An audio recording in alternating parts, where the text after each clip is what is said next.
अब तो मेरे पिया की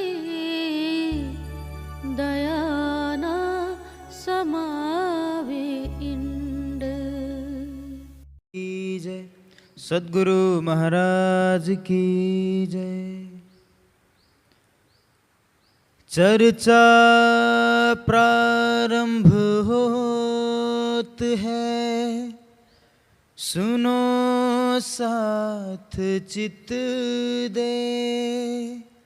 भजो राज श्यामा श्री प्राणनाथ, सखी जीवन हमारे। श्री महामति कहे ऐसाथ जी, भया चर्चा का बखत। अब तुम सुनियो चित दे, लाल आगे आए बैठे इन तखत। लाल आगे आए बैठे इन तखत। श्री महामति कहें ए सैयनो, ए बितकपुरी नवतन। अब आगे की कहूँ, याद करो मोमीन, याद करो मोमीन।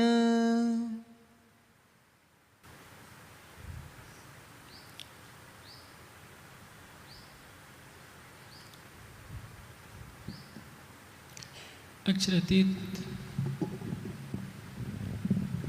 धाम के धनी श्री लालदास जी के धाम हृदय से वर्णन कर रहे हैं किस प्रकार जब बिहारी जी महाराज को गादी पर बैठा दिया जाता है तो श्री महाराज स्वयं उनका सम्मान करते हैं। सबसे पहले आकर उनको प्रणाम करते हैं और उनकी चर्चा सुनने बैठ जाते हैं। बिहारी जी को गादी पर बैठाने के लिए कोई सुंदर साथ तैयार नहीं था, लेकिन श्री जी ने शिष्टाचार का परिचय देते हुए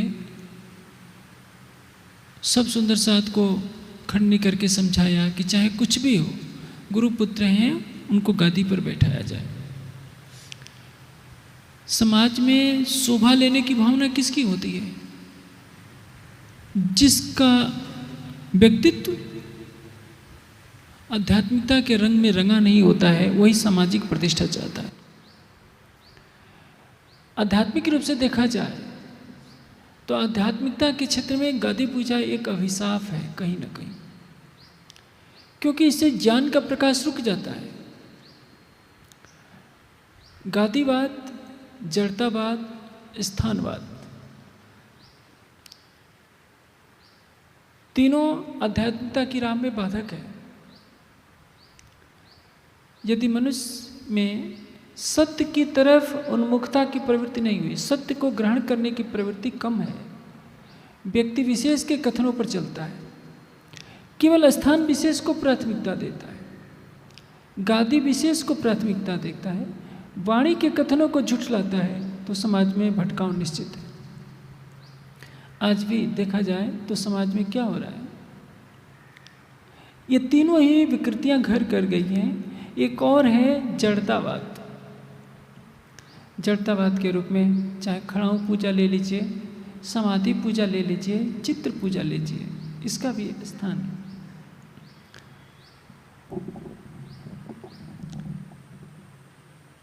परमहंसों के चित्रों का सम्मान कीजिए, उनकी समाधि का सम्मान कीजिए, वह तो ठीक है, लेकिन आरती पूजा भोग केवल राज्य की वाणी का ही होना चाहिए।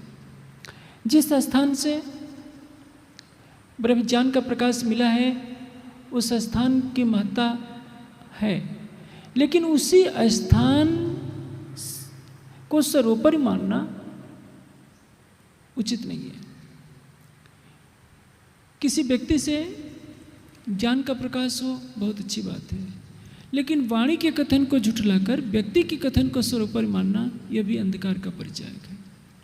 और जिस समाज में सत्य को झुठलाया जाता है, व्यक्ति, स्थान, गादी और जड़ता को ज़्यादा प्राथमिकता दी जाती है, निश्चित है कि वो समाज पिछड़ जाता है। हमारे समाज में ये चारों चीज़ें वर्तमान में मौजूद हैं और यही कारण है कि हमारा समाज जितना आगे होना चाहिए आज नहीं है। बिहारी जी महाराज गादी पर तो बैठ गए हैं, लेकिन ज्ञान कहाँ से लाए? कभी भी देवचंद जी के सामने बैठकर उन्होंने कभी वाणी चर्चा सुनी नहीं थी, इसलिए चलते फिरते उन्होंने कुछ शब्द सुन लिए होते हैं कि राज्य का श्रृंगार कैसा है, उसी को दोहराते रहते हैं और बीच में किस्सा कहानियाँ बोल दिया करते हैं। सुंदर साथ को उसमें कोई रस नहीं आता। रस तो तब आए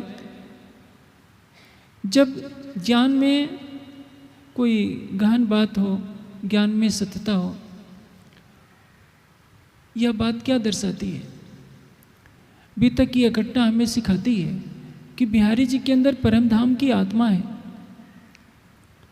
और वो देवचंद जी के सुपुत्र भी हैं, गादी पर भी बैठे हैं, लेकिन यदि उन्होंने ज्ञान को ग्रहण नहीं किया तो उनकी भी आत्मा माया में भटकती रहेगी। निजबुत आवे अज्ञाए तोलो न छूटे मोह, आत्म तो अंधेर में सो बुद्ध बिना बल न हो।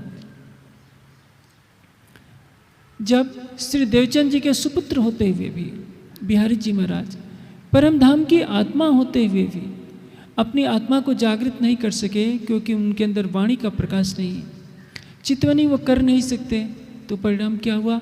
जब तक उनका तन रहा अंधेर में ही भटकते रहे। आज स्थिति कितनी विकट है। आज तो जो गादी पर व्यक्ति, जो महान भाव बैठाए जाते हैं, वो ट्रस्टियों की कृपा से बैठते हैं। यदि वो वाणी का चिंतन नहीं करेंगे, चितवनी नहीं करेंगे, अपने हृदय को कोमल नहीं बनाएंगे, विरह में नहीं तड़पेंगे, तो उनका जीव कभी भी जागृत नहीं हो सकता है। ऐसी स्थिति में यह मान्यता धारण करना कि गादी पर आस्था रखने से हमारे जीव का कल्याण हो जाएगा, कभी भी संभव नहीं। यदि गादी में कोई शक्ति होती तो बिहारी जी महाराज उस गादी पर बैठते ही परमधाम की चर्चा करना शुरू कर देते। आप देखिए क्या स्थिति होती है। बिहारी जी के सामने श्री महाराज शिष्टाचारवश प्रणाम करते हैं और चर्चा सुनने बैठ जाते हैं।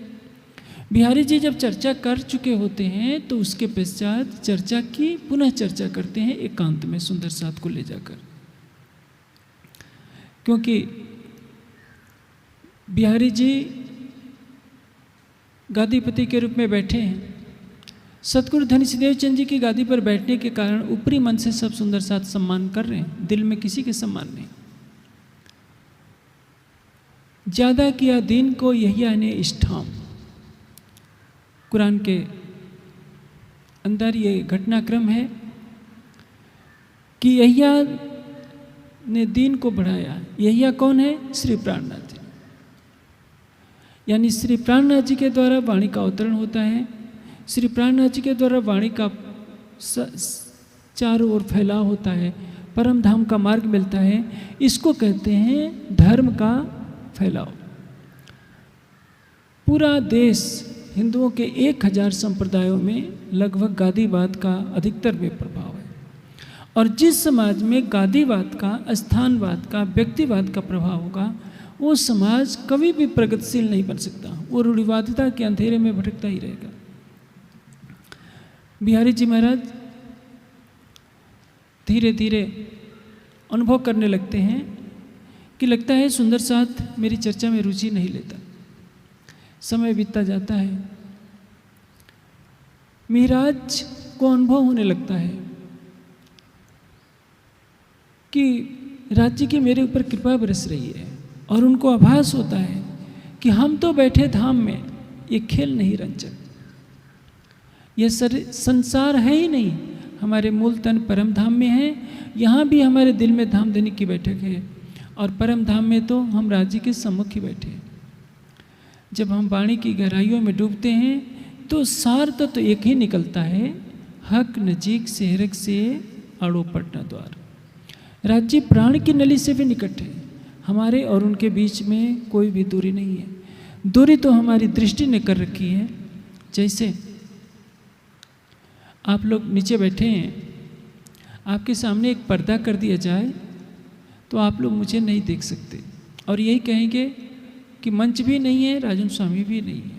उसी तरह से हमारी परात्म की नज़र राज्य की नज़रों के सामने है, लेकिन राज्य ने अपने हिकमत से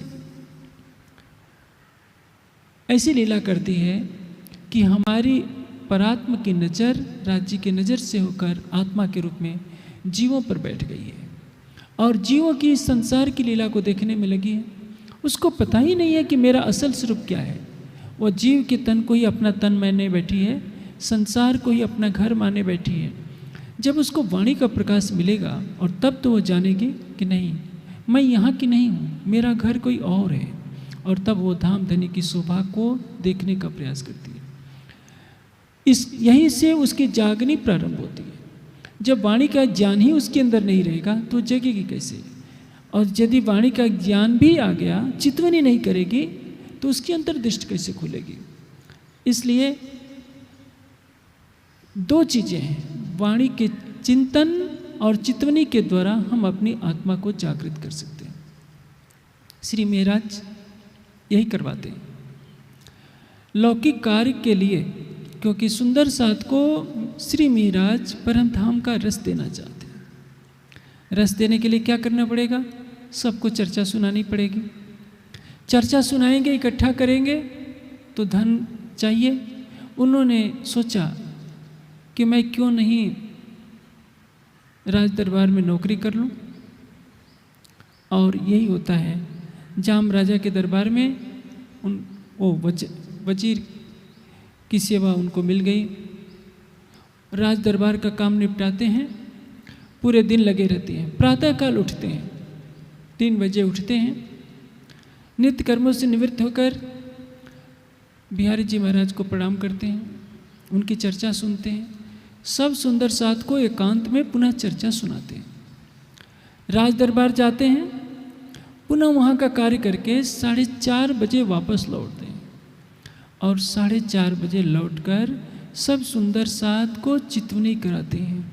तहाँ चितवनी धाम की करत है सबको, स्वरूप वस्त्र वर्णन होने लगा सोए। धाम की चितवनी करते हैं सब सुंदर साथ। आज सुंदर साथ के मन में प्रश्न है कि कहाँ वाणी में चितवनी करने को लिखा है? यदि वो सुंदर साथ वाणी बीतक के प्रसंगों को पढ़ लें तो समझ जाएंगे कि चितवनी की कितनी प्राथमिकता है। इसी बीतक में वर्णन आता है, वर्णन करे श्री राज का सुंदर रूप अनु, सतगुरु धनिष देव चंद जी प्रतिदिन श्री राज जी के अनुपम सौंदर्य का, अनुपम शोभा का वर्णन करते हैं, ताकि सुंदर साथ के हृदय में युगल स्वरूप की छवि बस जाए। और यहाँ श्री महाराज भी क्या करते हैं? श्री महाराज भी सब सुंदर साथ को परम धाम की चितवनी कराते हैं। बिना चितवनी के किसी की आत्मा न जागृत हुई है न कभी हो सकेगी। परिक्रमा में वर्णन आता है, श्री इंद्रावती जी की आत्मा कहती है, अब चितवनी से कहत हो जो देत साहिदी अकल, मेरी बुद्धि जितनी सक्षम है उसके अनुसार अब वर्णन होने जा रहा है। मेरी आत्मा अंतर्दृष्टि से देखकर परम धाम की शोभा का राज्य के आदेश से वर्णन कर रही है। श्री महाराज सब सुंदर साथ को चितवनी कराते हैं, खुद भी करते हैं। जब सतगुरु धनिष देव चंद जी ने करवाई स्वयं की, श्री महामती जी ने की, सब सुंदर साथ को करवाई, तो आज ये प्रश्न चिन्ह खड़ा करना कि चितवनी कहाँ लिखा है, ये समाज में बहुत अधिक आश्चर्यजनक है। बिहारी जी महाराज को न वाणी का ज्ञान है न चितवनी का अभ्यास है, न तो उन्हें आध्यात्मिक तत्व ज्ञान है न चितवनी। संसार में ऐसा कोई भी पंथ नहीं है जो ध्यान का विरोध करता है। केवल एक निजानंद संप्रदाय है जिसमें ध्यान की प्रक्रिया का विरोध किया जाता है और कहा जाता है खूब सेवा पूजा केवल किया करो, घंटी घड़ियाल बजाओ, खूब नाचो कूदो, खाओ पियो, जुलूस निकालो, इसी से आत्मा की जागृति मानी जाती है। ये तो अंधकार है। जब तक आपकी आत्मा चितवनी में नहीं डूबेगी, जो लो जीव विचार विकार न काढ़े, जो छींट न लगे घड़े चिकटे, जब तक जीव के विकार दूर नहीं होते, जब तक उसके अंदर विरह नहीं आता, प्रेम नहीं आता, युगल स्वरूप की छवि कहाँ बसेगी। बचने कामस काटिए राखिए नहीं रजमात्र, जोग भाई सर्वे जीतिए त्यारे थइए प्रेम ना पात्र। जब तक हम अपने गुण इंद्रियों के विकारों को जीत नहीं सकते, तब तक हमारे अंदर प्रेम की पात्रता नहीं आ सकती। अभी आपने कीर्तन सुना, अब आओ रे इश्क भानु हाम, करो चरण तले विश्राम। इंद्रावती जी की आत्मा पुकार रही है कि रे प्रेम अब तू आजा, अब आओ रे इश्क भानु हाम। मेरी हाम क्या रही है, करूं चरण तले विश्राम, कि आपके चरणों में मैं आराम पाऊं, मुझे आपके चरण कमल दिखे, आपके नख से सिख तक की मुखारविंद की शोभा दिखे। ये कब होगा, जब हमारे अंदर इश्क आएगा, विरह आएगा। बिना विरह और इश्क के किसी की आत्मा जागृत नहीं हो सकती। अभी आगे बीतक में प्रसंग आएगा, इंद्रावती जी की आत्मा कैसे विरह में तड़पती है, कैसे अपने प्राणेश्वर का दीदार करती है। और आज चितवनी को किनारे कर दिया जाता है, वाणी को किनारे कर दिया जाता है। केवल नाच तमाशे, ढोलकों की थाप पर उछलना कूदना, क्या इसी को धर्म कहते हैं? क्या इसी को आत्मा की जागृति का साधन मानते हैं? समाज जब भटकाव की तरफ चल पड़ता है तो आंख मूंद कर चलता जाता है, उसको यह विवेक नहीं होता कि हमें किधर चलना है। वाणी का प्रकाश ही तो मार्ग दिखाता है, लेकिन जब वाणी के प्रकाश से हम किनारे हो जाएंगे तो हमारा पथ प्रदर्शन कौन करेगा? बिहारी जी यही करना चाहते हैं, गादी पर बैठ गए हैं, ज्ञान है नहीं तो क्या करें। श्री महाराज के मन में एक आकांक्षा होती है कि राज्य ने मुझे इनके हाथ पकड़ाए हैं, इसलिए मैं क्यों न दिन रात इनकी सेवा करूं। सेवा करने के लिए मुझे कई सामग्री भी एकत्रित करनी पड़ेगी, खाने पीने की व्यवस्था करनी पड़ेगी, वस्त्र वगैरह सब इकट्ठा करना पड़ेगा। कांजी भाई नामक एक सुंदर साथ को उन्होंने रख लिया और उसको कहा कि देखो, सब सुंदर साथ को यहाँ एकत्रित करके मैं चाहता हूँ कि दिन रात वाणी चर्चा सुनाई जाए। कोई भंडारा नहीं करना चाहते। जागने उत्सव और भंडारा दोनों में अंतर होता है। भंडारे में लोग आते हैं, कुछ थोड़ी बहुत ज्ञान की चर्चा हो जाती है, मनोरंजन का कुछ कार्यक्रम हो जाता है और भोजन का महत्व होता है, सबको भोजन कराना, ये भंडारा होता है। जागने उत्सव में पहली प्राथमिकता क्या है? चितवनी की, ज्ञान की, सबको माया से परे का ज्ञान दिया जाए। इसलिए कांजी भाई को कह दिया कि देखो, तुम्हें खुले हाथों से खर्च करना है, सुंदर साथ की सेवा में किसी तरह का कष्ट न हो। मैं तुम्हें धन देता जाता हूँ, उससे सारी सामग्री इकट्ठी करते जाना है ताकि कहीं किसी तरह का कष्ट न हो। अब ये सारी तैयारी चलने लगती है। इसके पहले एक विशेष घटना हुई होती है। बिहारी जी की निरंकुशता बढ़ती जाती है। आप जानते हैं, यदि मनुष्य में अन्यों से कुछ विशेष उपलब्धि हो जाए, कोई व्यक्ति ऊंचे पद पर बैठ जाए, धन प्राप्त हो जाए, सुंदरता अधिक मिल जाए, कुछ विद्वता अधिक मिल जाए, तो दूसरों को अपने से वह हीन समझने लगता है। यह स्वाभाविक प्रवृत्ति हो जाती है। वह व्यक्ति यह भूल जाता है कि इतिहास चक्रवर्ती सम्राट के भी कार्यों का मूल्यांकन करता है। समय का चक्र बहुत बलवान होता है। दोपहर को जो सूरज तपता हुआ दिखता है, शाम को वो अस्ताचल में जब चला जाता है तो अंधेरा छा जाता है। हर व्यक्ति का सूरज उगता है, हर व्यक्ति का सूरज डूबा करता है। इसलिए यौवन पद और धन को पाने के बाद मनुष्य को धैर्य रखना चाहिए। उसको कभी भी धर्म की मर्यादा का उल्लंघन नहीं करना चाहिए। बिहारी जी महाराज गादी पर बैठे अवश्य हैं, लेकिन उनके हृदय में कठोरता है। एक सुंदर साथ जो नौतनपुरी से 2 कोस की दूरी पर लगभग रहता था, बिहारी जी महाराज का आदेश था कि प्रातः सायं दोनों समय चर्चा सुनने के लिए आना पड़ेगा। उस व्यक्ति ने कहा कि महाराज, मेरे लिए दोनों समय आ पाना संभव नहीं है, क्योंकि घरेलू काम काज कुछ ऐसा रहता है। बिहारी जी महाराज ने इतनी सी बात पर अपना तुगलकी का फरमान सुना दिया कि तुम्हें हमेशा के लिए मुक्त किया जाता है, तुम कभी भी यहाँ नहीं आना। अब उसने तो केवल निवेदन ही किया था कि मैं एक वक्त आ सकता हूँ, दोनों वक्त आना संभव नहीं। वो व्यक्ति 6-7 दिनों तक भूखा प्यासा बैठा रहा दरवाजे पर। बिहारी जी महाराज नहीं पिघले, उसको अंदर नहीं आने दिया। वो क्षमा मांगना चाहता था, दर्शन करना चाहता था, बिहारी जी ने मना कर दिया। और ये भी प्रतिबंध लगा दिया सुंदर साथ पर कि कोई भी इस व्यक्ति को भोजन नहीं देगा। जब वो थक गया, लगा कि हमें कोई भी पूछेगा नहीं, प्राण संकट में है, तो श्री मिहिराज का विवाह हुआ था फूलबाई से, लगभग 20 वर्ष की अवस्था में। फूलबाई के पास वो चला जाता है, फूलबाई जी ने उसको भोजन करा दिया। अब बिहारी जी महाराज को बहुत बुरा लगा कि जिसको मैंने निष्कासित कर दिया, मिहिराज की पत्नी ने, उसको भोजन क्यों करा दिया। अब या तो मिहिराज मुझे चुने या अपनी पत्नी को चुने। मिहिराज जी राज दरबार से आते हैं, बिहारी जी का आदेश उनको सुना दिया जाता है। मिहिराज ने दृढ़ता से निश्चय कर लिया कि भला गादीपति महाराज को मैं कैसे छोड़ सकता हूँ, आप गुरुपुत्र हैं। घर नहीं गए, और ऐसी धर्मपत्नी कोई हो सकती है संसार में। फूलबाई जी ने पहले ही कह दिया कि पतिदेव आप चिंता न कीजिए, मैं इस तन को छोड़कर पुनः आपसे मिल लूँगी। परम धाम की अमलावती की आत्मा है उस तन में। विरह में तड़प तड़प अपने शरीर को छोड़ डाला फूलबाई ने। यह अवश्य निवेदन कर दिया कि मेरी चिता की राख पर आप अपने चरण कमल अवश्य रख देना। और श्री जी जब फूलबाई की अर्थी सजी, चिता जलाई गई, तो गए और उनकी राख पर अपने चरण कमल रख दिए उनकी इच्छा की पूर्ति के लिए।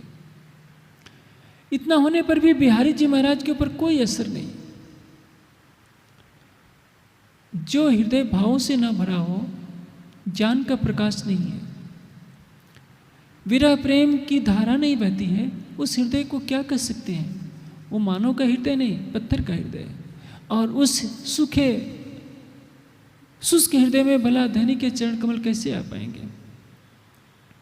अब समय का चक्र चलता रहता है। बिहारी जी महाराज वैसे किस्सा कहानियाँ सुनाते रहते हैं।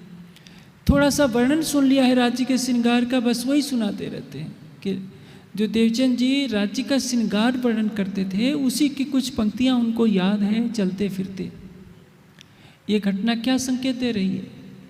चाहे कोई सुंदर साथ का कितना भी परिवार राज्य में निष्ठा हो रखता हो, वह अपने बच्चों को धार्मिक संस्कार अवश्य दे।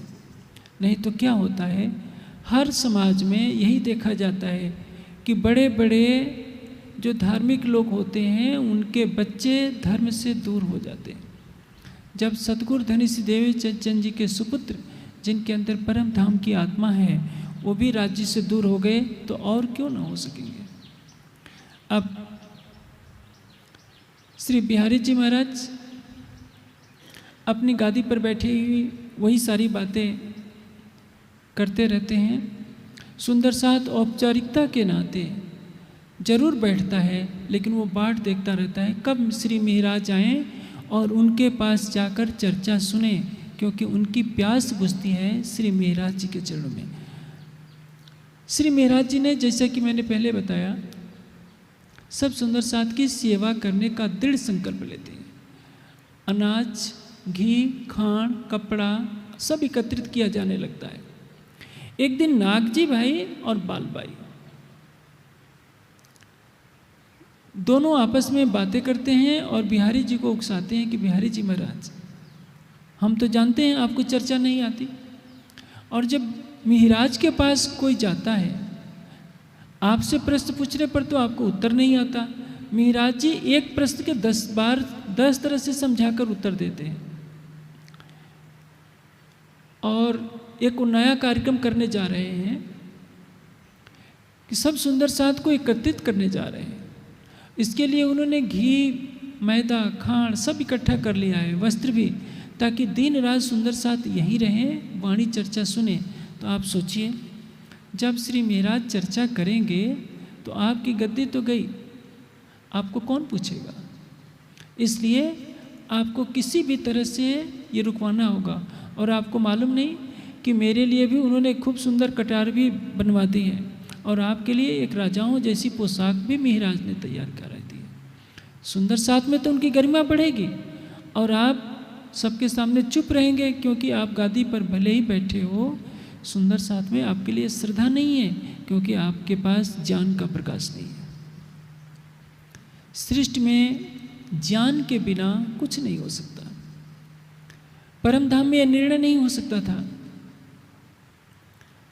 कि किसका इस कपड़ा है, क्योंकि परम धाम में सभी प्रेम में डूबे हैं। ज्ञान के आलोक में यहाँ जाना जा सकता है कि एक सौलीला अद्वैत में राज्य ही का दिल सभी रूपों में लीला कर रहा है। इसलिए यदि हम सोचें कि वाणी को किनारे करके हमारी आत्मा की जागृत हो जाए चमत्कारों से, तो ये संभव नहीं है। लेकिन केवल शब्द ज्ञान को ही आत्मसात कर लेने से जागृति नहीं होगी, उस ज्ञान को आचरण में उतारना पड़ेगा। यदि वाणी में प्रेम की महिमा है तो हमें हृदय में प्रेम धारण करना पड़ेगा।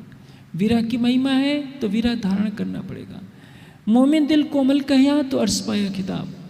ब्रह्मात्मा का दिल कोमल होता है, इसलिए उसको धाम की शोभा दी जाती है। इसलिए हमारा हृदय भी निर्विकार होना चाहिए, फूल की तरह कोमल होना चाहिए, तभी धनी के चरण कमल उसमें पड़ सकते हैं।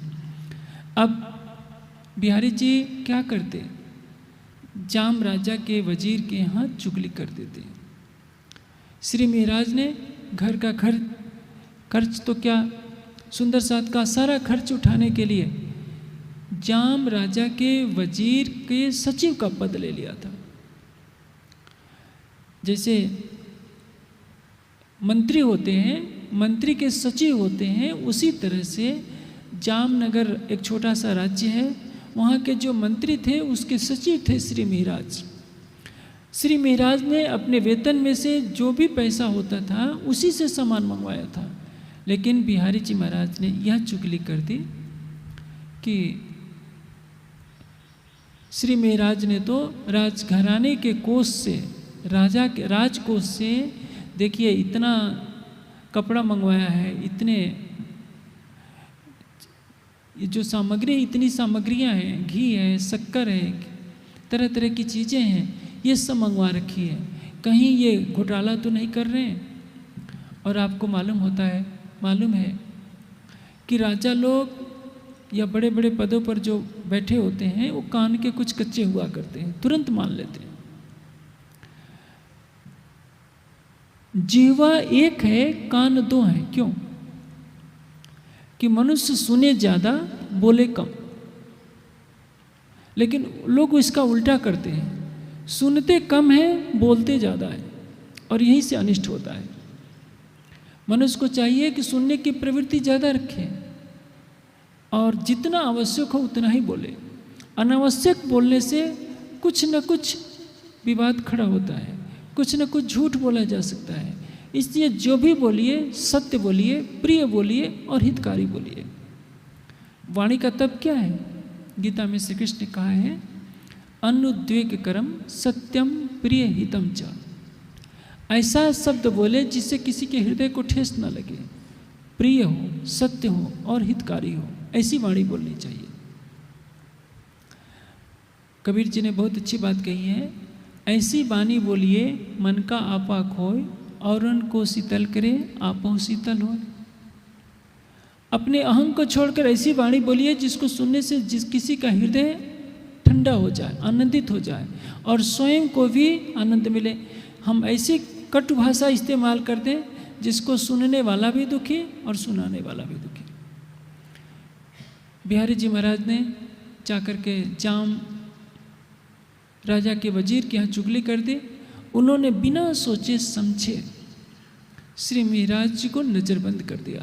नज़रबंद अपने घर पर किया, कहीं जेल में नहीं ले गया।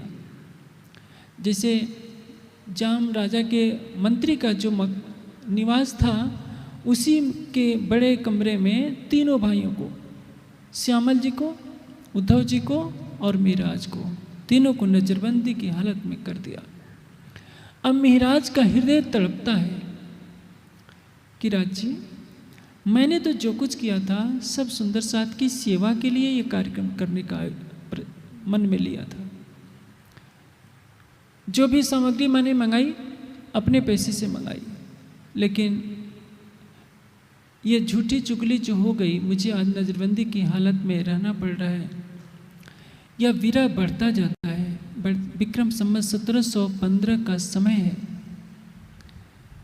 उस नजरबंदी की हालत में मिहिराज के हृदय का विरह इतना बढ़ जाता है कि 6 महीने तक विरह में तड़पते रहते हैं।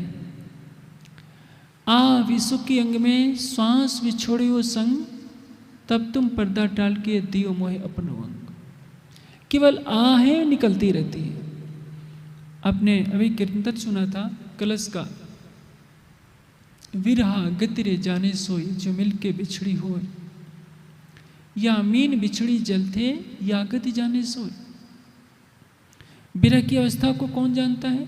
उस मछली से पूछिए जिसको पानी से निकाल दिया जाता है और कहा जाता है कि तुम जीवित रहो। मछली का जीवन है पानी। पानी से निकलने के पश्चात वो तड़प तड़प कर प्राण छोड़ देती है। ब्रह्म सृष्टि भी क्या है? हौज कौसर की मछली है। मोमिन अर्श बका बिना रह न सके एक पल, जो हौज कौसर की मछली तीन हयाती वह चल। हौज कौसर की मछली है परम धाम की आत्मा। हौज कौसर में कीड़ा किए बिना, मोल मिलावा देखे बिना उसको संसार में कभी अच्छा नहीं लग सकता।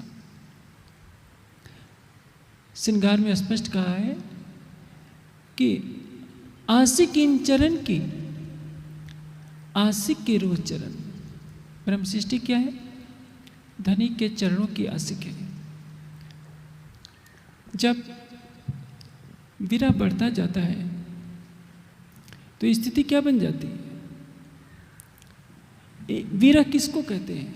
वह अवस्था जिसमें अपने आराध्य, अपने प्रेमी के बिना रहा ही न जाए।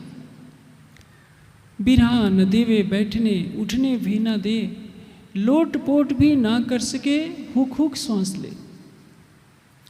जो विरह की अवस्था में होगा, न बैठ सकता है, न लोट पोट सकता है, न हंस सकता है, न रो सकता है। श्री मिहिराज ने वहाँ कोई माला का जप नहीं किया। उनको अपना शरीर नहीं दिखाई दे रहा है। उनको केवल परम धाम की तरफ नजर करनी है। परम धाम की तरफ उनकी दृष्टि मुड़ चुकी है युगल स्वरूप के प्रेम में। और एक ही बात पूछते हैं कि मेरे धाम धनी, मैं तो सब सुंदर साथ की आत्मा की जागृति के लिए जो आपका आदेश था, मैं वो करना चाह रहा था। जो आपने श्री देवचंद जी के तन में बैठकर मुझे निर्देश दिया था कि सब सुंदर साथ की आत्मा को जगाना, इनको परम धाम की वाणी सुनाना, इनको चितवनी में लगाना, मैं तो वही कर रहा था। और इसका दंड मुझे ये दिया गया कि मैं आज नजरबंदी की स्थिति में हूँ। जो कुछ होता है वो ठीक होता है। हमें एक चीज़ ध्यान में रखनी चाहिए।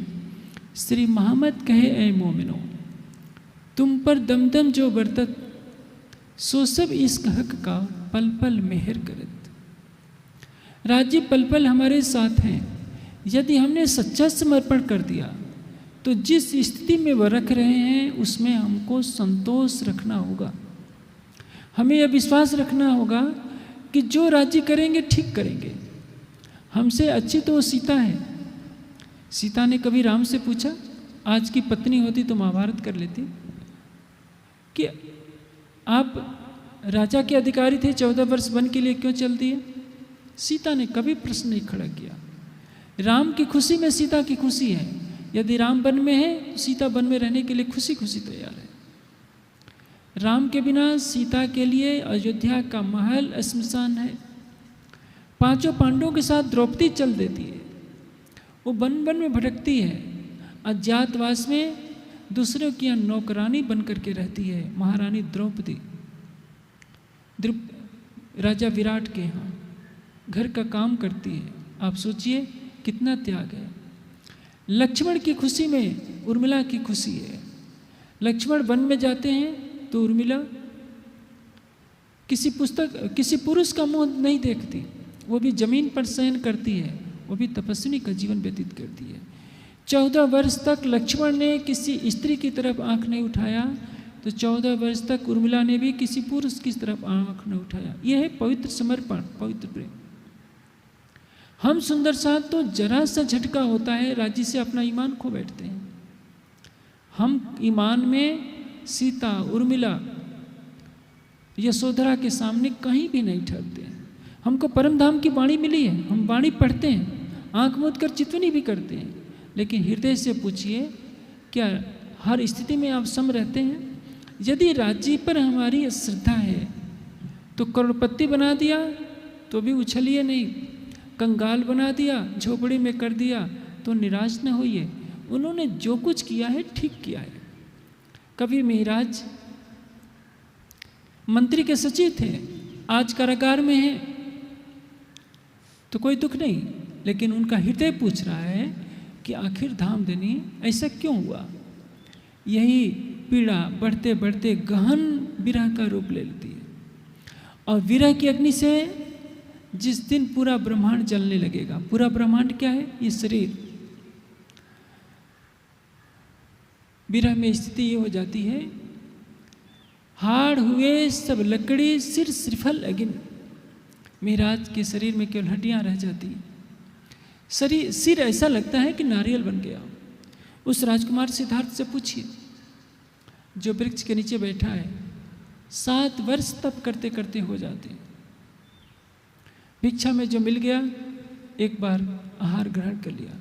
शरीर हड्डियों का ढांचा है, एक सुकोमल शरीर जो कोमल सैया पर सोया करता था, कभी धूप का कष्ट नहीं देखा, वर्षा का कष्ट नहीं देखा, शीत का कष्ट नहीं देखा। वो वृक्ष के नीचे धूप, शीत, वर्षा सब सहन कर रहा है। शरीर के कपड़े चिथड़े चिथड़े हो गए।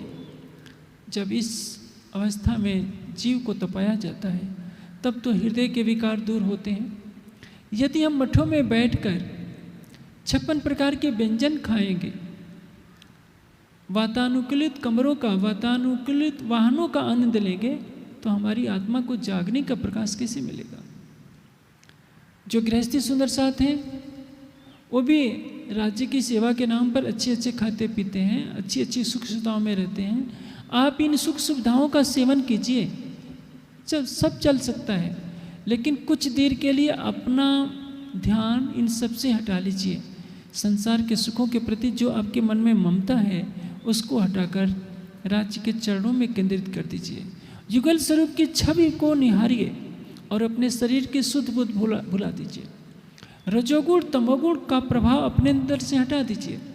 स्थिर होकर के बैठिए, अंदर की आंखों से राज्य को देखने का प्रयास कीजिए। जब आपका मन शांत हो जाएगा तो आपके हृदय में परम धाम के ज्ञान का प्रकाश होगा। युगल स्वरूप के चरण कमल दिखने लगेंगे। जब युगल स्वरूप के चरण कमल आपके हृदय में बसने लगेंगे, मुखारविंद भी बसने लगेगा, नख से सिक तक की शोभा बसने लगेगी। इसको कहते हैं आत्मा की जागृति होना। महाराज के साथ ये घटना घटित होती है। विरह में तड़पते तड़पते 6 माह बीत जाते हैं। इंद्रावती जी की आत्मा कहती है कि मेरे धाम धनी, जो लो आपा पान आँखियाँ आँख मिची, त्यारे तूने अवे शर्म, क्या मैं शरीर छोड़ दूंगी तो आप आओगे? ये विरह की अवस्था है। फुट फुट कर रो नहीं रहे हैं क्योंकि आंसू तो सूख चुके हैं। अंतर की दृष्टि, आंखें बंद हैं, अंतर की दृष्टि केवल युगल स्वरूप को निहार रही है। संसार में जरा भी मन नहीं है। यदि हर कोई सोचे कि हम भी 6 महीना भोजन न करें, राज्य आ जाए, तो संभव नहीं है, क्योंकि श्री महाराज का हृदय पहले से ही निर्मल हो चुका था। क्योंकि वो पूर्व जन्म में ही उनका जीव कलाप ग्राम का योगी है, मरु राजा का जीव है, हिमालय में घोर तप कर चुके हैं, पहले से निर्मल है। इस जन्म में जो कुछ जीव के साथ विकार लगा था उसको हटाने के लिए, सुंदर साथ को मार्गदर्शन देने के लिए 6 महीने तक ये विरह की लीला होती है। और परिणाम क्या होता है? जब विसुख की अंग में आहें निकलना भी बंद हो जाती है, श्वास भी छोड़े वो संग और उनके प्राण निकल जाते हैं, श्वास निकल जाती है। विसुख के अंग में श्वास भी छोड़े हो संग, तब तुम पर्दा टाल किए दियो मोहे अपनो अंक। तब अक्षरातीत उनके धाम हृदय में विराजमान हो जाते हैं। वितक में लिखा है, यह विचार करते श्री देवचंद जी बैठे दिल पर। जब राज्य के गहन चिंतन में डूब जाते हैं, 6 महीने के पश्चात श्री देवचंद जी बैठे दिल पर, यानी देवचंद जी के धाम हृदय में कौन था? युगल स्वरूप श्री राज शर्मा जी। उनके धाम हृदय में युगल स्वरूप विराजमान हो जाते हैं। वितक में संक्षेप रूप में दर्शा दिया गया है। कलश की वाणी में विस्तृत रूप से प्रकाश डाला है। मैं तो आपा दे रही तुम्ही रख्या जीव, बलते आप खड़ी करी कछु कारज अपने भी। इंद्रावती जी की आत्मा कह रही है कि राजी, मैंने तो अपना तन छोड़ दिया था, कछु कारज अपने पीव, आपको मेरे तन से जागनी करानी थी, इसलिए आपने मेरे तन को रखा, मेरे धाम हृदय में विराजमान हुए। तब हार के धनिये बिचारिया, क्यों छोड़ू अपनी अर्धंग, फिर बैठे माहे आसन कर, श्री महामत हृदय अपंग। अपंग का अर्थ होता है टूटा हुआ। जब हृदय संसार से टूट जाए, जब लगे कि संसार में राज्य के सिवा मेरा कोई नहीं है, न भाई है, न बहन है, न पति है, न पत्नी है, न बच्चे हैं, न सगे संबंधी है, जब सबसे दिल टूटता है, तब राज्य से सच्चा प्रेम होता है। दिल टूटे बिना राज्य से सच्चा प्रेम नहीं हो सकता, क्योंकि हमारा प्रेम का बंटवारा हो जाता है। प्रेम कैसा होना चाहिए? एकनिष्ठ। एकनिष्ठ प्रेम का ये मतलब नहीं आप सबको घृणा की दृष्टि से देखते रहिए कि हम राज्य से प्रेम करते हैं तो किसी से देखेंगे नहीं, किसी की तरफ किसी से बातें नहीं करेंगे, इसको नहीं कहते हैं। आप सामाजिक शिष्टाचार का निर्वाह करते रहिए, बाहर से सबसे अच्छा व्यवहार कीजिए, आंतरिक रूप से आपके हृदय का प्रेम केवल प्रियतम अक्षरातीत के लिए होना चाहिए। इसका अर्थ ये भी मत लगा लीजिए कि हम इतने रूखे बन जाएं कि कोई आए तो हम मुंह फेर लें, ऐसा नहीं। सबका सम्मान कीजिए, सब छोटों को स्नेह दीजिए, बड़ों को सम्मान दीजिए, लेकिन जिसको तड़पना कहते हैं केवल राज्य के लिए तड़पिए, संसार के लिए न तड़पिए, क्योंकि संसार तो एक दिन आपको छोड़ना पड़ेगा। जो आपका सबसे बड़ा धन है वह है राज्य का प्रेम। इससे बड़ी कोई संपदा न थी, न है और न कभी होगी। लेकिन राज्य के प्रेम को सभी सुंदर साथ या सारा संसार छोटा समझता है, यही सबसे बड़ी भूल है। अब श्री राज्य की कृपा बरसती है, युगल स्वरूप उनके धाम हृदय में बैठ जाते हैं। तहाँ वर्णन होने लगा क्या? परम राज्य के श्रृंगार, श्यामा जी का श्रृंगार। दिल बैठे सुंदर रूप अनूप। उनके दिल पर कौन बैठ जाते हैं? सुंदर रूप अनूप, यानी अलौकिक शोभा वाले युगल स्वरूप श्री राज्य श्यामा जी श्री मिहिराज जी के धाम हृदय में विराजमान हो जाते हैं।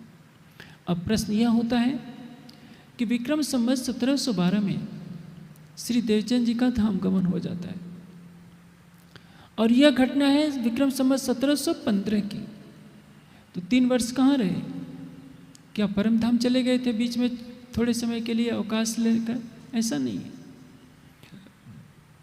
जो श्री देवचंद जी के अंदर युगल स्वरूप थे, वही युगल स्वरूप श्री मिहिराज के धाम हृदय में तत्क्षण बैठ जाते हैं लीला के लिए। लेकिन एक पर्दा है, उस पर्दे को अभी तोड़ा नहीं जा सका है। आत्मा और धनी एक है, लेकिन जीव तो इस संसार का है। ये जीव के ऊपर पर्दा है। जीव का जब तक पर्दा नहीं हटता, तब तक जीव को ये पता नहीं चल सकता कि मेरी आत्मा के धाम हृदय में युगल स्वरूप अखंड रूप से वास कर रहे हैं। 2 स्थितियां आती हैं। संवत 1712 से पहले राज्य श्री देवचंद जी के अंदर लीला कर रहे थे। उस समय इंद्रावती जी के अंदर राज्य थे या नहीं, प्रश्न होता है। ये तो हम कह सकते हैं कि 1712 में श्री देवचंद जी के धाम गमन के पश्चात श्री मिहिराज के अंदर युगल स्वरूप विराजमान हो गए थे और उनके तन से वाणी चर्चा प्रारंभ हो गई थी। तेहज वाणी ने तेहज चर्चा, ये सारी बातें आप सुनते रहते हैं। संवत 1712 से पहले मिहिराज की क्या स्थिति थी और आज हम सुंदर साथ की क्या अवस्था है। पूरी वाणी का सार तत्व एक चरण में दर्शाया जा सकता है। हक नजीक से हरक में से जिसने इस तथ्य को जान लिया उसने पूरी वाणी की कुंजी अपने पास कर ली। परम धाम क्या है? राज्य का दिल। राज्य का दिल ही श्यामा जी के रूप में है, सखियों के रूप में है, खूब खुशहालियों के रूप में है, 25 पक्षों के रूप में है। मैं आपको एक छोटा सा दृष्टांत देता हूँ। एक छोटा बच्चा 2 साल का है, जब सीढ़ी से लुढ़कने लगता है, गिर जाता है, वो रोता है। पीड़ा किसको होती है? माँ को माँ कहती है कि मेरे हृदय के टुकड़े, कलेजे के टुकड़े, तुझे क्या हो गया? चोट लगी है बच्चे को, पीड़ा हृदय को हो रही है, माँ को भी, क्योंकि दोनों का हृदय मिला हुआ है। और यदि कोई विरोधी होता है, आप देखते हैं ना, जब दंगे फसाद होते हैं तो छोटे छोटे बच्चों को लोग किस तरह से बेरहमी से मार देते हैं, आग में फेंक देते हैं, गोली मार देते हैं। रहम दया नहीं दिखाते आतंकवादी कि ये 2 साल का बच्चा है, उसको भी हत्या कर देने में जरा भी चूकते नहीं। परम धाम में कौन लीला कर रहा है? राज्य का दिल। हकीकत क्या है? हकीकत का अर्थ होता है हिंदी में सत्य। मारिफत क्या है? परम सत्य। पूरा परम धाम क्या है? मारिफत। राज्य का हृदय है मारिफत और पूरा परम धाम उसका प्रकट रूप है। मारिफत रूपी दिल ने, परम सत्य रूपी हृदय ने हकीकत यानी सत्य को प्रकट किया है, लीला को प्रकट किया है। मारिफत में देखेंगे तो केवल प्रकाश ही प्रकाश है, चैतन्य प्रकाश, नूर ही नूर है। उसमें से जब लीला प्रकट होती है तो उसको कहते हैं मारिफत से हकीकत का प्रकट होना। हकीकत में कौन है? 25 पक्ष दिख रहे हैं, राची हैं, श्यामा जी हैं, सखियां हैं, खूब खुशहालियाँ हैं, पशु पक्षी हैं। ये सभी क्या हैं? राज्य के दिल के व्यक्त रूप हैं। आप जो राज्य के दिल में होगा, तो जैसे मैं एक छोटा सा दृष्टांत देता हूँ।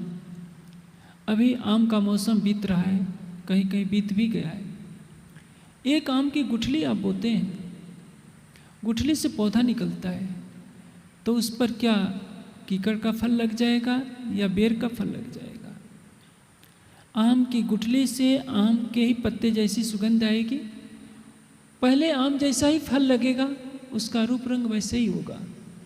उसी तरह से राज्य के हृदय से जितने स्वरूप व्यक्त दिख रहे हैं परम धाम में, श्यामा जी, सखियाँ, महालक्ष्मी, खूब खुशहालियाँ, 25 पक्ष, वो राज्य के हृदय के व्यक्त स्वरूप है। और सबको एक दूसरे की बात मालूम है, इसलिए उसको कहते हैं स्वलीला अद्वैत, यानी एक ही राज्य सभी रूपों में लीला कर रहे हैं। पर आत्म क्या है? राज्य का तन। इसलिए राज्य ने कहा है, तुम रूहें मेरे तन हो, तुम सो अर्श, तुम सो इश्क जो मेरे दिल। सखियों, तुम जो अपने प्रेम का दावा कर रही हो, तुम अलग क्यों मान रही हो कि हमारा इश्क बड़ा है और राज्य का इश्क छोटा है? तुम मेरे से अलग हो ही नहीं, इसलिए छोटे बड़े का प्रश्न ही। परम धाम में मेरे सिवा तो कोई और है ही नहीं। तुम अपने रूप को अलग मानती हो, यही बड़ा भ्रम है। और यह बताने के लिए कि राज्य, श्यामा जी, सखियाँ सब एक ही राज्य के स्वरूप हैं, ये माया का खेल बना। क्योंकि राज्य अपने हृदय में सबको डुबो लेना चाहते हैं, अपना हृदय सबके सामने खोल कर रख देना चाहते हैं। यही बात परम धाम में भी नहीं मालूम थी। मैं हक अर्श में जुदे जानती ल्यावती शब्द में वर्णन। मैं हक अर्श में जुदे जानती। इंद्रावती जी की आत्मा कहती है कि राज जी, हमने आपको अपने से अलग जाना था कि हम आपकी अंगना हैं और आपको रिझाती। अब इस जागनी लीला में पता चलता है कि हम और आप तो एक स्वरूप हैं। तो प्रश्न यह है कि जब एक स्वरूप है तो एक स्वरूप क्या अलग हो सकता है? हम हैं तो क्या हम अपने हाथ को काटकर अलग फेंक सकते हैं? जब सागर अपनी लहरों को अलग नहीं कर सकता, सूर्य अपने किरणों को अलग नहीं कर सकता, तो राज्य अपनी आत्माओं को अलग कैसे कर सकते हैं? इसलिए राज्य न ब्रज में अलग थे, न रास में अलग थे, न जागनी में कभी अलग हुए, लेकिन लीला रूप में सब दिखता है। क्योंकि ब्रज में हमारी आत्मा जीव के ऊपर बैठी है। जीव की अंतर्दृष्टि तो खुली नहीं थी, वो पूरी निद्रा का ब्रह्मांड था, इसलिए 52 दिन की जुदाई भी हुई। रास में भी राज्य ने जब आवेश खींचा, जोश खींचा, तब भी जुदाई का एहसास हुआ। लेकिन और इस जागनी लीला में श्री देवचंद जी के अंदर बैठे हैं, जैसे पहले ही मैंने कह दिया है, हमको खेल दिखावन काज, हमसू आगू आए श्री राज। तो राज्य सब सुंदर साथ के साथ ही आए, मान लीजिए, क्योंकि परम धाम से जब तक राज्य की आवेश शक्ति नहीं आएगी, किसी की भी सुरता इस खेल में नहीं आ सकती। राज्य की दृष्टि जहाँ जाएगी वहीं सखियों की दृष्टि जाएगी, इसके पहले नहीं। ऐसा तो नहीं जब श्री देवचंद जी 16.5 वर्ष के लगभग होते हैं, बारात के पीछे पीछे जब जा रहे हैं, तब राज्य परम धाम से आए, तब तो 16 साल का गैप हो जाएगा। तो इस चौपाई का क्या अर्थ करेंगे कि हम सब आगू आए श्री राज। राज्य कहीं नहीं गए, श्री देवचंद जी के धाम हृदय में बैठे हैं, लेकिन उनके जीव के ऊपर पर्दा पड़ा है और उनकी आत्मा जीव पर बैठकर जीव की लीला को देख रही है। इसलिए आत्मा के ऊपर फरामोशी का आवरण है, वो अपने अंदर बैठे हुए राज्य के स्वरूप को नहीं जानती। जैसे कई बार मैंने चर्चा में इस दृष्टांत को दिया है, आप दिल्ली में चले गए, आपके पॉकेट में 500 रुपये का नोट है, लेकिन आप भूल गए हैं। एक पॉकेट में आप हाथ डालते हैं तो लगता है कि 1 रुपया भी मेरे पास नहीं है। आप सोचते हैं कि मैं सरसवा कैसे जाऊंगा, सोच रहे हैं कि मैं किसी से नंबर मिलाऊं, कोई सुंदर साथ आकर मुझे दे जाए। तब तक आप दूसरे पॉकेट में हाथ डालते हैं और आपको 500 रुपये का नोट मिल जाता है। आप खुशी खुशी वापस आ जाते हैं। आप सोचिए, जब तक आपने दूसरे पॉकेट में हाथ नहीं डाला था, तब तक आपको लग रहा था कि मैं 1 रुपये भी नहीं रखता। उसी तरह से जब तक आपकी अंतर्दृष्टि नहीं खुलती है, भाव भ्रिकुटी पल पापड़ मुस्कत नीलवट केस इन विध हक मुख न रखिए, तब खुले अंतर के पट। अंतर का पर्दा जब तक नहीं हटता, जब तक पर्दा नहीं हटेगा, किसी को भी पता नहीं चल सकता कि मेरी आत्मा के धाम हृदय में राज्य रहते हैं। क्योंकि आत्मा किसको देख रही है? जीव को। जीव किसको देख रहा है? अपने शरीर को, अपनी इंद्रियों को, अपने अंतःकरण को। सम्मान मिला खुश हो जाता है, अपमान मिला दुखी हो जाता है। संसारिक वस्तुएं मिलती हैं तो खूब खुश हो जाता है, उसका भाव होता है तो दुखी होने लगता है। मेहर सागर का गोटा लेकर बैठ जाता है कि राज्य हम बहुत दुखी हैं, हमको दुख से उबारिए। और राज्य हंस रहे हैं। दुखी कौन हो रहा है? जीव। माया मिलने पर सुखी कौन हो रहा है? जीव। आत्मा नहीं हो रही है। पर आत्मा के दिल में राज्य हैं तो आत्मा के दिल में भी राज्य रहेंगे। अरस्तन दिल में ये दिल, दिल अंतर पट कुछ ना। अरस्तन दिल में ये दिल, हमारी जो आत्मा का दिल है पर आत्मा के दिल का प्रतिबिंब है। हमारी आत्मा क्या है? परात्म की नजर है। सिफत ऐसी कहीं मोमिन की जाके अक्स का दिल अर्स। परात्म का अक्स है आत्मा। अंतस्करण आत्म के जब ये रहो समाए, तब आत्म पर आत्म के रहे न कुछ अंतराय। यह बात सागर ग्रंथ में बहुत अच्छी तरह से दर्शाई गई है। जब हमारी आत्मा के धाम हृदय में राज्य की शोभा विराजमान हो जाएगी, तो आत्मा में और परात्मा में कोई भी भेद नहीं रह जाएगा। जब तक तारतम्य वाणी का प्रकाश नहीं मिलता तब तक क्या होता है? सुंदर साथी सोचते हैं कि राज्य हमसे कितने दूर हैं, पता नहीं राज्य होंगे कि नहीं होंगे, राज्य मिलेंगे कि नहीं मिलेंगे। पर्दा हटा दीजिए तो आपकी आत्मा में युगल स्वरूप दिखने लगेंगे। इसलिए देवचंद जी के अंदर भी राज्य हैं, लेकिन वो भी खोज में लगे हुए हैं, क्योंकि जीव को उस योग्य बनाना है, जीव को विरह में तड़पाना है। यही कारण है कि 40 वर्ष तक श्री देवचंद जी को प्रतीक्षा करनी पड़ती है।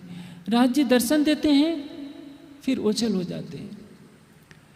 ऐसा नहीं सोचे कि राज्य किसी मंदिर में बैठे रहते हैं, पेड़ पर बैठे रहते हैं, पहाड़ की चोटी पर बैठे रहते हैं, या परम धाम से आकर दर्शन देकर फिर परम धाम जाकर चले जाते हैं। ऐसा नहीं है।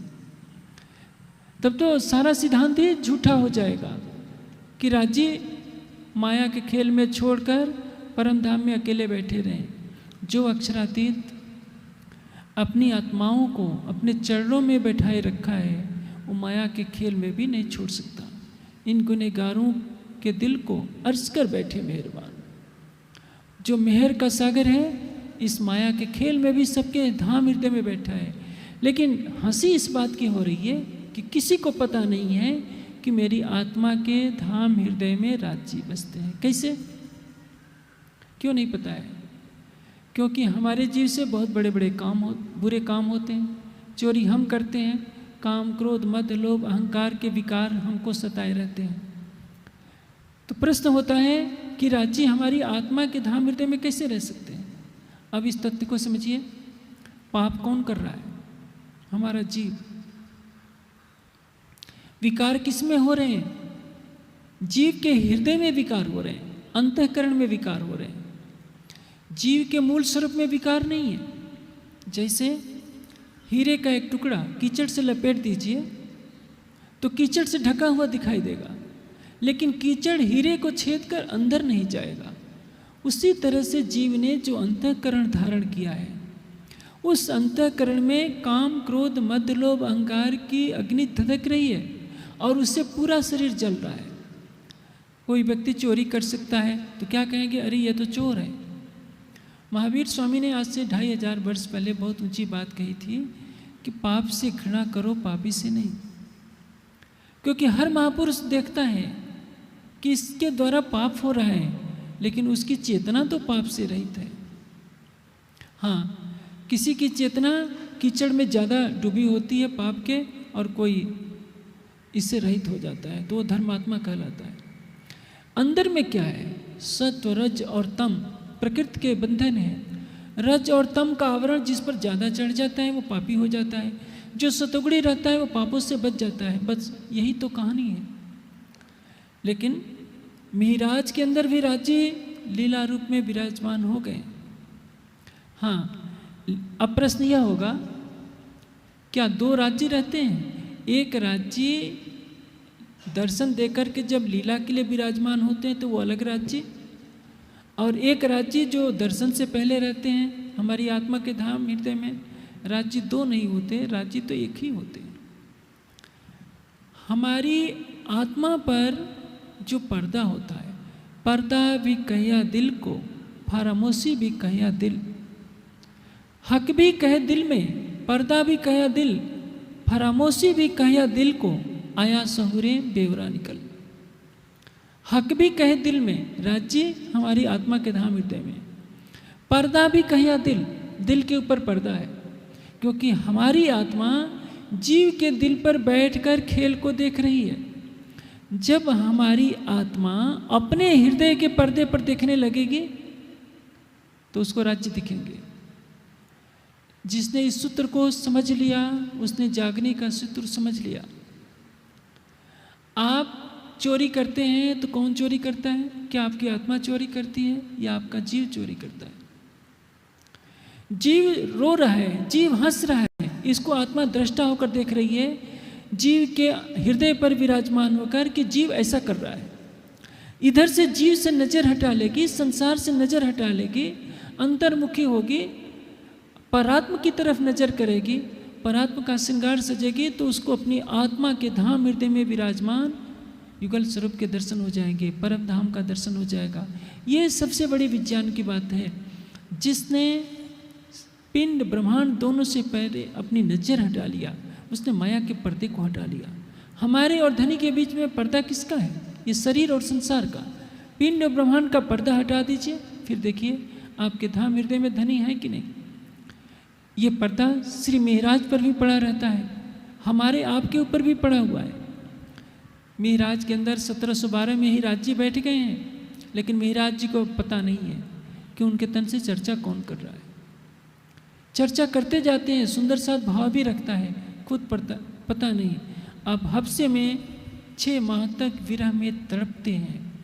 जब जीव विरह में तड़प तड़प कर कुंदन बन जाता है और विरह की लपटों से सारा शरीर रूपी ब्रह्मांड जल जाता है, तो विसुकी अंग में श्वास भी छोड़ो संग, तब तुम पर्दा टाल के दियो मोहे अपनो। तब अक्षरातीत उनकी आत्मदृष्टि के सम्मुख आते हैं, उनके धाम हृदय में विराजमान होकर कहते हैं कि इंद्रावती, सारों के सुख कारणे तू जाहिर हुई महामत। तुमसे सारे ब्रह्मांड को सुख मिलना है, तुझे मैं अपनी शोभा दूंगा। तुम सारे ब्रह्मांड को मुक्त करोगी और सारे ब्रह्मांड में तुम अक्षरातीत के रूप में जाहिर होगी। नाम श्रृंगार शोभा सारी मैं भेग तुम्हारे लियो। अब इंद्रावती जी को ये सारी शोभा मूल स्वरूप देते हैं। 6ठे दिन की लीला में हर सुंदर साथ के सामने बीतक का यह घटनाक्रम प्रस्तुत है। दुर्भाग्य है कि हम सागर श्रृंगार की सिंधी की वाणी को हम समझते नहीं, और समाज का शीर्षस्थ वर्ग समझाना भी नहीं चाहता, क्योंकि जिस दिन हमारा समाज वाणी के तथ्यों को समझ जाएगा कि हक नजीक सहरक से, उस दिन हमारी रहनी कुछ अलग हो जाएगी। हम हकीकत के धरातल पर अपनी आत्मा को विचरण करता हुआ पाएंगे। हम नाच गान तमाशों में, ढोलकों में जो अपनी ऊर्जा को नष्ट कर रहे हैं, जड़ पूजा में जिस तरह से अपनी ऊर्जा को नष्ट कर रहे हैं, उससे परे होकर परम धाम के शाश्वत आनंद में विहार किया करेंगे। अब यहाँ से वाणी का अवतरण शुरू होता है। वर्णन होने लगा, चित दिल बैठे सुंदर रूप बनो। सबसे पहले श्यामा जी का श्रृंगार अवतरित होता है, रास की वाणी का अवतरण शुरू हो जाता है। उसको उद्धव ठाकुर लिखते जाते हैं। जब वाणी का अवतरण होने लगता है तो उनके भाई, बड़े भाई श्यामल जी भी होते हैं। उन्होंने देखा कि यही तो मिहिराज है जिसको मैंने बचपन में डांटा था, ये अब मेरा भाई नहीं है, इस तन में तो परब्रह्म की शक्ति लीला कर रही है। वाणी में वर्णन आता है, काले पत्थर ठीक होते सो भी हुए टुक टुक। अब वो भी फिदा हो जाते हैं कि अब ये मिहिराज नहीं है, बल्कि इस तन में अब तो परब्रह्म ने लीला करनी प्रारंभ कर दी। सबसे पहले श्यामा जी का श्रृंगार अवतरित होता है, उसके पश्चात राज जी का श्रृंगार अवतरित होता है, सुंदर साथ का भी श्रृंगार अवतरित होता है, रास की रामतों का वर्णन होता है। पहले प्रकरण से लेकर रास के जो प्रारंभिक 5 प्रकरण हैं वो दीप बंदर में उतरते हैं। रास की रामतें उतरने के पश्चात प्रकाश गुजराती का अवतरण होता है, खटुती की वाणी उतरती है और कलश गुजराती की 2 चौपाइयाँ उतरती है। उधर कुतुब खान ने आक्रमण कर दिया था। कुतुब खान गुजरात का सूबेदार था। जामनगर जैसे छोटे छोटे राज्यों को कर चुकाना पड़ता था। समय पर कर न चुकाने के कारण कुतुब खान ने आक्रमण कर दिया होता है। उससे समझौता करने के लिए जाम राजा के साथ वहाँ का वजीर भी चला गया होता है। उससे मिल कर के आने में 6 महीने का समय लग जाता है, लंबा समय। परिणाम यह होता है कि मिहिराज जी को 6 महीने तो विरह में बीत गए होते हैं, नज़रबंदी की हालत में, और वाणी के अवतरण में 6 महीना बीत गए होते हैं। उद्धव जी जो आवेश में वाणी अवतरित हो रही है, दीवार पर जल्दी जल्दी लिखते जाते हैं, क्योंकि राज जी बैठ कर थोड़े लिखवाएंगे। वो तो मिहिराज के तन से आवाज़ आती जा रही है, उद्धव जी सोचते हैं कि ये अलौकिक वाणी है, दीवार पर कोयले से लिखते जाते हैं, फिर उसको कागज पर बाद में लिखकर संग्रहित कर लिया गया। अब जिस समय राज की वाणी उतरती थी, उस समय जिस कक्ष में श्री महाराज सहित उनके दोनों भाई नजरबंदी की हालत में थे, वहाँ प्रकाश फैल जाता था और मधुर ध्वनि भी सुनाई पड़ती थी। दरवाजे में छिद्र से जो मंत्री की रानियों ने सारा दृश्य देखा था। जब वो मंत्री आए तो महल की रानियों ने उनसे बहुत झगड़ा किया कि आपने क्या किया। एक तो श्री महाराज के पूरे घर का पूरा धन यहाँ जब्त करवा लिया, उनका कोई दोष नहीं। कभी आप तो यह तो देखे होते महाराज का क्या दोष है। आपको नहीं मालूम कि इनके पास अलौकिक शक्ति है। हमने दरवाजे के छिद्र से देखा है कि साक्षात राधा कृष्ण प्रकट हो जाते हैं, रास की रामतें होती हैं, गोपियों का दृश्य दिखाई देने लगता है और इतनी मधुर ध्वनि आती है। आप इनके चरणों में गिरकर अपनी क्षमा मांगिए, अन्यथा ये तो बहुत विध्वंस हो जाएगा। सचिव को बहुत, ये मंत्री जी को बहुत कष्ट होता है। उन्होंने जाकर के श्री महाराज से क्षमा मांगी और सिरों पाव कहते हैं 5 वस्त्र होते हैं, नीचे का, ऊपर का, कमर का, पाग वगैरह, सिरों पाव देकर उनको विदा किया और जामनगर के जूनागढ़ के पास का कुछ क्षेत्र भी दे दिया कि वह आपको हम देते हैं, आप वहाँ गांव बसाइए। आप श्री महाराज, अब महाराज अब नहीं रहे, अब यहाँ से उनको हर जगह श्रीराज कहा जाएगा, श्री जी कहा जाएगा, क्योंकि महाराज तो पहले कहला रहे थे। मार्फत के दृष्टि से देखें तो हर सुंदर साथ क्या है, परात्म की दृष्टि से वही है जो राज्य है। आत्मा की दृष्टि से देखते हैं, हकीकत की दृष्टि से तो हम ब्रह्मात्मा हैं, उनकी अंगना है। शरीर की दृष्टि से जब देखते हैं तो हम स्वयं को जीव भाव में पाते हैं, अपने को सुखी दुखी, छोटा बड़ा, स्त्री पुरुष, बाल बच्चा, बूढ़ा युवक आदि चीज़ों में देखते हैं। सबसे दृष्टि जब हट जाती है तब यथार्थ ज्ञान का प्रकाश होता है। पूरी वाणी समय समय पर उतरती है। रास प्रकाश खटुती की वाणी उतरी हफ्से में। जब श्री जी अनूप सहराते हैं तो प्रकाश गुजराती और कलश गुजराती का हिंदुस्तानी भाषा में रूपांतरण हुआ, जिसको प्रकाश हिंदुस्तानी और कलश हिंदुस्तानी कहते हैं। प्रकाश गुजराती जिसकी बेहद वाणी उतरी है दीप बंदर जाते समय जल में, और वहाँ नजरबंदी की हालत में कलश गुजराती की 2 चौपाइयाँ उतरी थी। सनंद ग्रंथ अवतरित हुआ दिल्ली से अनूप शहर जाते समय, यानी अनूप शहर में प्रकाश हिंदुस्तानी, कलश हिंदुस्तानी और सनंद, ये 3 ग्रंथों का अवतरण हुआ। किरंतन प्रारंभ से उतरते रहे। 1712 से लेकर 1751 तक किरंतन ग्रंथ समय समय पर उतरते रहे भिन्न भिन्न परिस्थितियों के अनुसार। रामनगर में कुछ श्रृंगार और कुछ परिक्रमा की वाणी उतरी अंश रूप में। पन्ना जी में खुलासा, खिलवत, परिक्रमा, सागर, श्रृंगार, सिंधी और मार्फत सागर, ये 7 किताबें उतरी। क़यामतनामा चित्रकूट में उतरा। जेती परिक्रमा निज धाम की 7 स्वरूप श्रीराज, सो सारे पररामी ने वास्ते सयन के सुख काज। परम धाम की 7 परिक्रमा यानी परिक्रमा ग्रंथों अवतरित हुआ, लेकिन एक चरण पर विवाद होता है, 7 स्वरूप श्रीराज के क्या है। इसमें कई विचारधाराएं चलती हैं। एक विचारधारा कहती है कि 7 स्वरूप श्रीराज यानी खिलवत, परिक्रमा, सागर, श्रृंगार, सिंधी, मारिफत सागर, ये 7 किताबें पन्ना जी में उतरी, इसलिए इसको 7 स्वरूप कहा गया है। लेकिन एक चीज़ ध्यान में रखनी चाहिए कि दोनों क़यामतनामा चित्रकूट में नहीं उतरा, एक ही क़यामतनामा उतरा। अब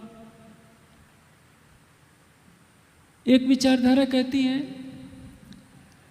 कि 7 स्वरूप क्या, 2 रास 5 अरसजीम पर बोझ न दिया सिर स्वरूपों के।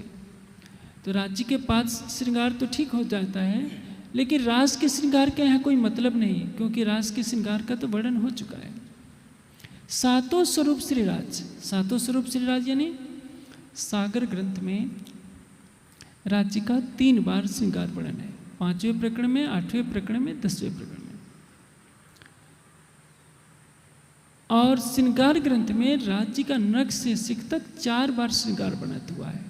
इसलिए सागर और श्रृंगार ग्रंथ के लिए 7 स्वरूप श्रृंगार, 7 स्वरूप श्रीराज कहा गया है। जैसे कहते हैं कि राज्य का स्वरूप पढ़िए, तो आप पढ़ने लगते हैं ना प्रातःकाल सेवा पूजा में, श्री राज श्री ठकुरानी जी प्रथम भूम में विराजमान भय। इसको क्या कहते हैं? स्वरूप। अष्टपर में वर्णन आता है, तहाँ स्वरूप वर्णन करके, स्वरूप वर्णन का तात्पर्य राज्य के नख से सिख तक के श्रृंगार के वर्णन को स्वरूप वर्णन करना कहते हैं। इसलिए 7 स्वरूप श्रीराज अर्थात राज्य के 7 स्वरूप जो 3 बार सागर ग्रंथ में और 4 बार श्रृंगार ग्रंथ में वर्णित है। पूरी वाणी 14 ग्रंथों का एक संकलन है, जो श्री जी के अंतर्धान लीला के पश्चात सिंहासन पर पधराई गई। और यहाँ वर्णन दिया गया, कहने वाले कौन है? स्वयं अक्षरातीत। कहने की शोभा कालबूत को दई, महामती जी के धाम हृदय में विराजमान होकर स्वयं अक्षरातीत ने इस वाणी को कहा है। इसलिए कहा है, श्रीमुख वाणी धनिये कही, कहने की शोभा कालबूत को दई। महामती जी ने स्पष्ट कह दिया है, जिन कोई देव महामती को दोष, ये वचन महामती से प्रकट न हो। यह महामती की वाणी नहीं है, मिहिराज की वाणी नहीं है। किसकी वाणी है? अक्षरातीत की वाणी है।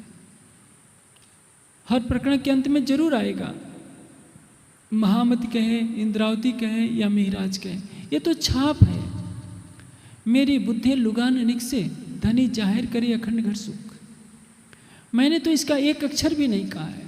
इसलिए कोई भी विद्वान कितना भी बड़ा हो, कितना भी बड़ा कोई परमहंस हो, कितना भी प्रभावशाली व्यक्ति को न हो, उसके कथन को प्राथमिकता नहीं देनी चाहिए। प्राथमिकता हमें तारतम वाणी के कथन को देना चाहिए। कोई भी समाज, कोई भी संस्था, कोई भी व्यक्ति तारतम वाणी के कथन से ऊपर नहीं हो सकता। सम्मान आप सबका कीजिए, उनका जिनका कथन वाणी के अनुकूल है। यदि समाज वाणी के कथनों को छोड़ देगा तो ऐसे अंधकार में भटकेगा कि उसको कोई रास्ता दिखाने वाला नहीं रह जाएगा। और आज ऐसा ही बहुत कुछ हो रहा है। समाज की आस्था वाणी पर कम है, व्यक्ति विशेष पर केंद्रित है ज़्यादा, गादी पर अधिक केंद्रित है, स्थान विशेष पर केंद्रित है। इसलिए वाणी के कथनों को हम अन्यथा कर देते हैं। हमें अपनी अंतरात्मा से पूछना चाहिए कि वाणी की इस चौपाई का क्या अर्थ है। जो उसका वास्तविक अर्थ है उसी को मानना चाहिए, उसमें पक्षपात कभी भी नहीं करना चाहिए। यदि हम ऐसा करते रहेंगे तो सत्य के मार्ग पर चलते रहेंगे। वाणी से किनारा कर लेंगे तो हम अंधकार में भटक जाएंगे। इसलिए श्री जी ने अपने अंतर्धान लीला के पश्चात सिंहासन पर अपनी ब्रह्मवाणी को पधरवाया, ताकि सुंदर साथ परम धाम की राह पर चलता रहे। अब श्री मिहिराज श्री जी तीनों ग्रंथों को लेकर बिहारी जी के पास आते हैं।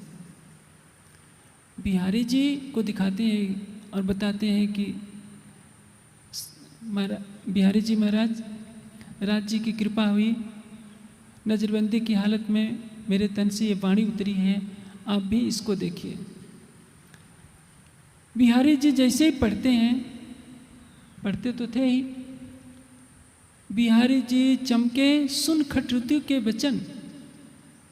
खटरुति में लिखा है कि ये निध मोबिन कोड़े ना मल्यो, वाले अम बिना कोड़े ना मल्यो।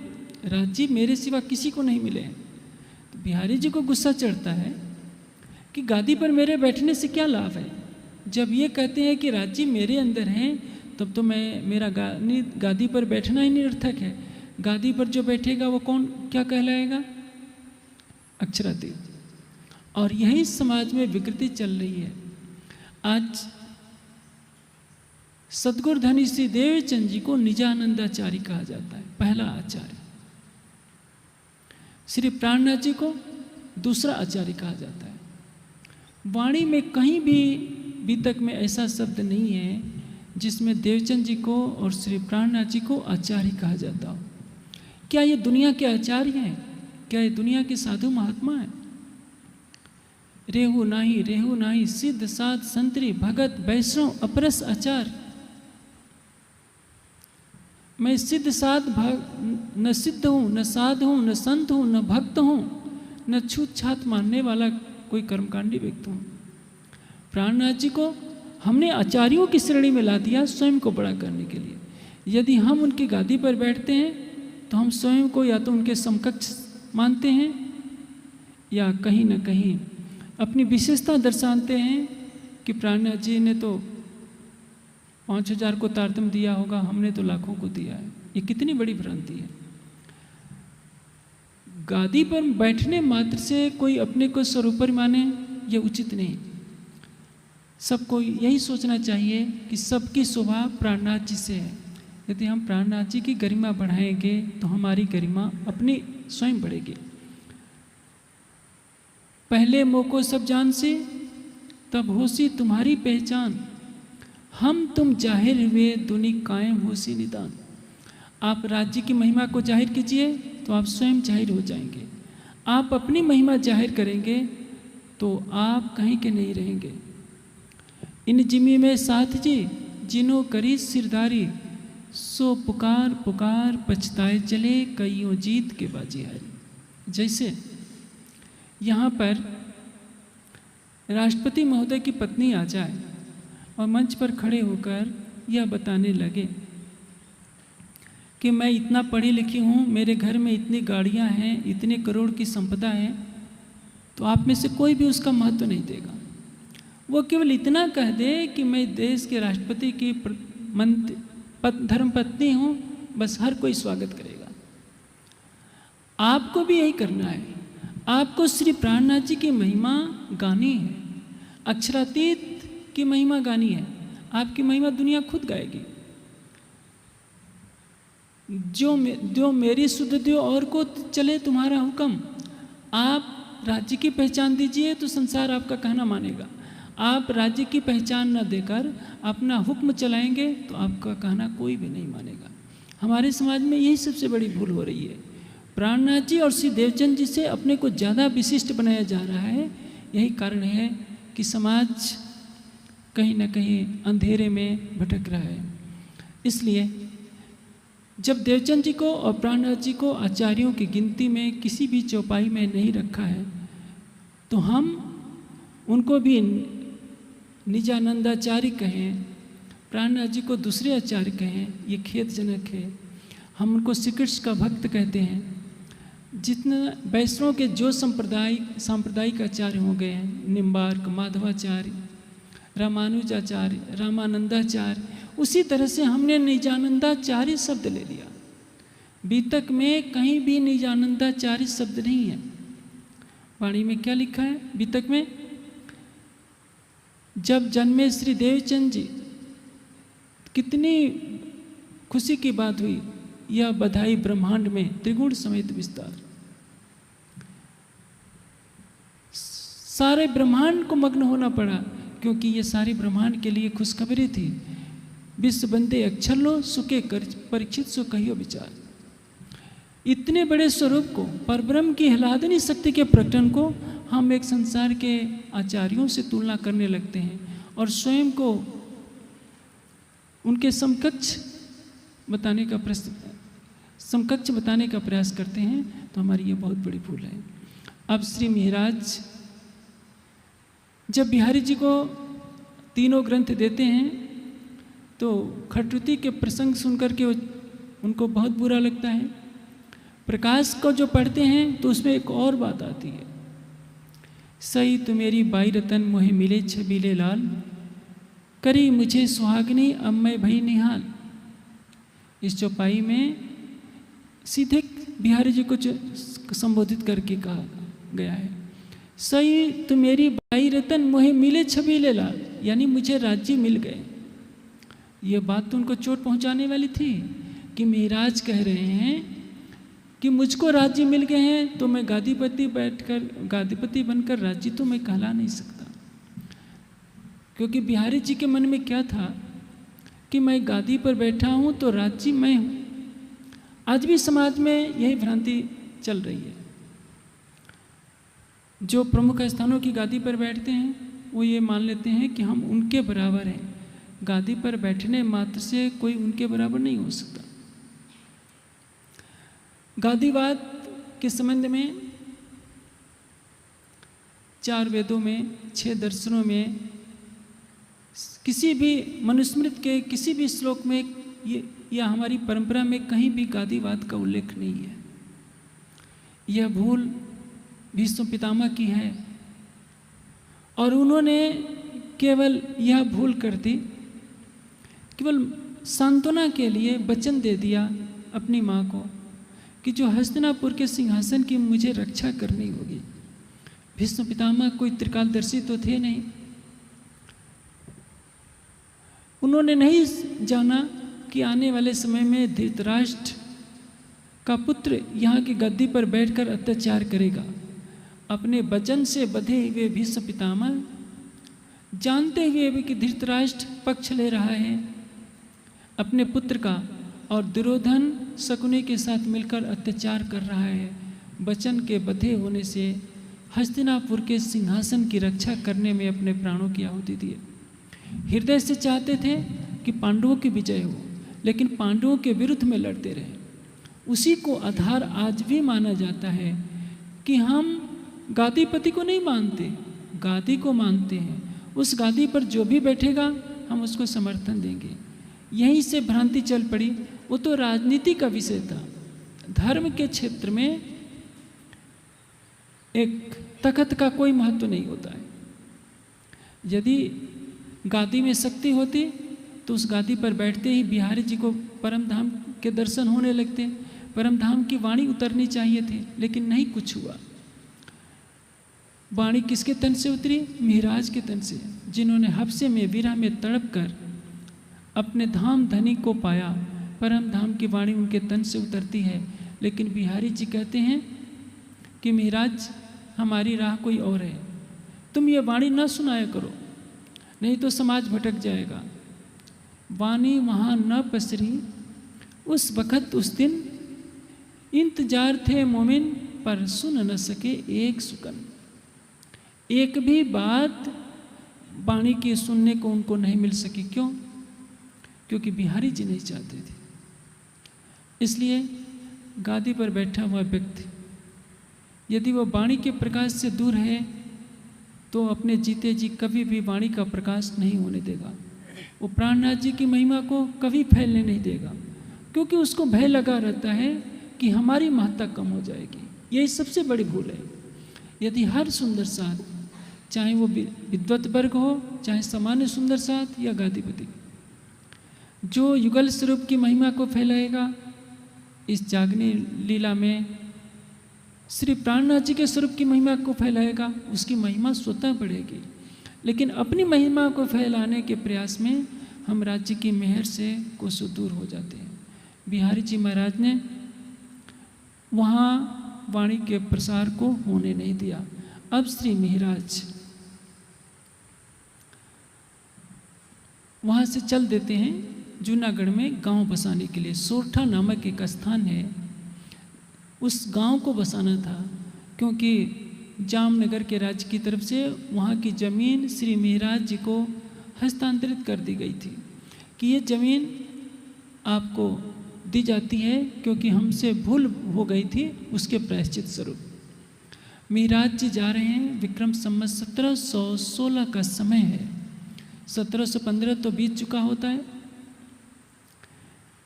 रास्ते में धोराजी आते हैं। धोराजी में एक तेज कोरी नाम की लड़की उनको देखते ही घूंघट कर लेती है। कुएं पर श्री जी पानी पीने के लिए गए होते हैं, उनको देखकर घूंघट कर लेती है। उसके पिता पूछते हैं कि बेटी तुमने ये क्या कर लिया? वो कहती है कि पिताश्री ये मेरे पूर्व जन्म के प्रियतम हैं, जाकर इनसे पूछिए इनका नाम मिहिराज है कि नहीं, और उनकी पत्नी का नाम फूलबाई था कि नहीं, और उनकी पत्नी ने तन छोड़ा है कि नहीं। पिताश्री ने जाकर के पूछा। वीरजी भाणजी उनका नाम है। फूलबाई का जन्म कहाँ हुआ था? कुतियाना गांव में। और इनका तेज कुंवरी जी का जन्म कहाँ हुआ है? धोराजी गांव। अब पिताश्री ने जाकर जैसे श्री जी से पूछा तो सारी बात पता चल गई कि हाँ सचमुच में ये जो तेज कुंवरी है ये पूर्व जन्म में फूलबाई थी और उन्होंने विधिवत आकर के विवाह कर दिया। तेज कुंवरी जी के जन्म के बारे में कई विरोधी विचारधाराएं सुनने को मिलती हैं। विक्रम संवत 1712 में श्री देवचंद जी का धामगमन होता है और फूलबाई का देह त्याग 1712 के पश्चात भी हुआ होगा। आप सोचिए ये समय है विक्रम संवत 1600 का, 1716। 4 वर्ष की बच्ची कितना भी होगा उसका विवाह तो हो नहीं सकता।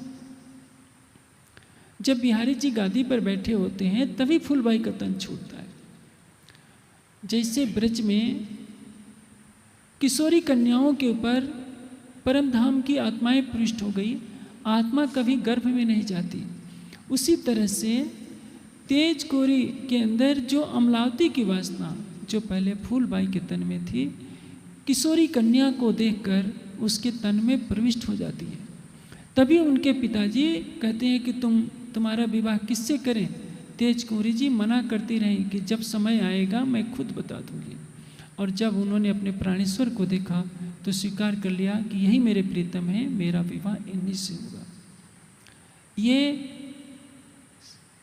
उस तन में अमलावती की आत्मा अपने धाम धनी को रिझा नहीं सकी थी। दोबारा तन मिलता है, उनको सुनहला अवसर मिलता है। और आप देखेंगे महाराजा छत्रसाल जी ने भी उनको तेज कुंवर श्यामा युगल पल पल करूँ प्रणाम, तेज कुंवरी जी को श्यामा जी का भाव लेकर महाराजा छत्रसाल जी ने सिंहासन पर बैठाया था और आरती उतारी थी। यदि आप राज्य के प्रति सच्चा प्रेम करते हैं तो वो प्रेम कभी भी निरर्थक नहीं जाएगा। यदि आप राज्य का ध्यान करते हैं, सेवा करते हैं, उनकी वाणी को पढ़ते हैं, तो आप ये मत सोचिए कि लोग मुझे शाबाशी नहीं दे रहे हैं, राज्य मेरे सामने नहीं आ रहे हैं तो ये फल निरर्थक हो जाएगा। राज्य से किया हुआ प्रेम कभी भी निरर्थक नहीं जाएगा। आप जितना धन कमाएंगे, जितनी प्रतिष्ठा कमाएंगे, आप अपने साथ कुछ नहीं ले जाएंगे। लेकिन राज्य का आपने 1 घंटा भी 2 मिनट भी ध्यान कर लिया तो वो आपकी अखंड संपदा है, उससे मृत्यु भी आपसे छीन नहीं पाएगी उसको। आप श्री मिहिराज तेज कुंवरी श्री मिहिराज का विवाह हो जाता है तेज कुंवरी जी के साथ और उनको लेकर अब श्री जी चलेंगे वहाँ जहाँ हरजी व्यास रहते थे। जूनागढ़ में हरजी व्यास रहते हैं।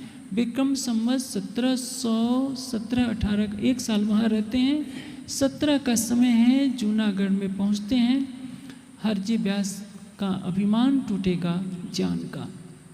वह भी एक घटनाक्रम है कि हमें शाब्दिक ज्ञान का कभी अहंग नहीं पालना चाहिए। ज्ञान विनम्रता देता है। ज्ञान का उद्देश्य क्या है? सबका कल्याण करना। यदि हर कोई अपनी विद्वता का अहंकार लेकर लड़ेगा तो क्या होगा? संघर्ष बना रहेगा। समझदार किसको कहते हैं? अवगुण काढ़े गुण ग्रहे हारे सो है जीत। संसार में हर व्यक्ति एक दूसरे से कहीं ना कहीं कुछ विशेषता लिए हुए होता है। आज की नई पीढ़ी कुछ जो जानती है वो पुरानी पीढ़ी को नहीं मालूम, पुरानी पीढ़ी जो जानती है वो नई पीढ़ी को मालूम नहीं। ज्ञान के सागर में मनुष्य को एक बूंद का भी अस्तित्व बना दिया जाए तो भी यह उसके लिए सौभाग्य की बात है। लेकिन मनुष्य अज्ञानता में अपने ज्ञान का डंका बजाता है कि मेरे जैसा कोई ज्ञानवान नहीं। यह एक बहुत बड़ी भूल है। आगे के वितक में यह बात दर्शाई जाएगी और उस शिक्षा को हमें आत्मसात करना चाहिए कि ब्रह्मवाणी का कितना भी ज्ञान हो, हमें अपने अंदर अहंग नहीं लेना है, बल्कि यह मानना होगा कि यह ज्ञान राज्य के द्वारा दिया गया है, उस ज्ञान को हमें फैलाने का अधिकार है, अपने अहंग में आने का नहीं। हमें किसी भी तरह का अहंकार लिए बिना राज्य की वाणी को राज्य का दिया हुआ ज्ञान समझकर निस्वार्थ भाव से सबके कल्याण के लिए फैलाना हमारा नैतिक उत्तरदायित्व है। अब चुपाई तो रहे। यहाँ से फारक भये, यहाँ से फारक हुए 16 के साल, वास्ते गांव बसावने, आए जूनागढ़ के हाल, आए जूनागढ़ के हाल। बोलिए श्री प्राणनाथ प्यारे की जय।